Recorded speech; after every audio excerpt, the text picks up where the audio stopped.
సామెతల గ్రంథం 29వ అధ్యాయం మొదటి వచనం.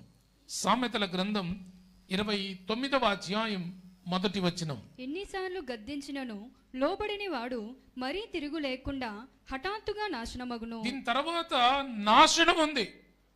శ్రమ తర్వాత నాశనమే.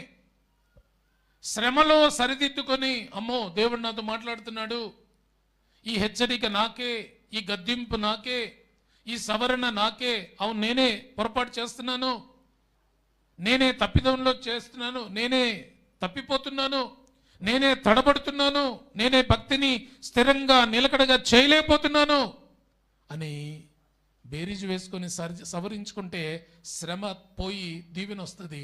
శ్రమలో కూడా జాగ్రత్తగా ఉండి పర్లేదులే అనుకుంటే ఆ తర్వాత నాశనమే వస్తుంది. ఎన్నిసార్లు గద్దించినను లోబడిని వాడు ఇక మరి తిరుగు లేకుండా, అంటే ఇంకా దేవుడు కూడా నిన్ను బాగు చేయలేంత నాశనం, తిరుగులేని నాశనం. అందుకే మన విధేయత నేర్చుకోవాలి. శ్రమ కలిగినప్పుడే విధేయతలోనికి రావాలి. ఒక చిన్నపాటి కష్టం నీకు ఉందేమో, ఆర్థిక సమస్యలు ఉన్నాయేమో, ఆరోగ్య సమస్యలు ఉన్నాయేమో, కుటుంబంలో ఒకవేళ అశాంతి ఉందేమో, లేక నీ పనిలో, నీ వ్యాపారంలో, నీ ప్రయత్నాల్లో కష్టాలు ఉన్నాయేమో, సవరించుకో, అద్భుతం జరుగుతుంది.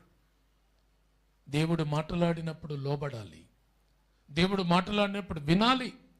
శ్రమ మనల్ని విధేయులనుగా చేయడానికే. శ్రమ ఎందుకు వచ్చిందంటే నిన్ను విధేయతలోనికి నడిపించడానికే దేవుడు శ్రమకరమైన కార్యాలు మన ముందు పెడతాడు. అందుకే అలాంటి శ్రమలలో మన జీవితాన్ని సవరించుకోవడానికి ప్రయత్నం చేయాలి.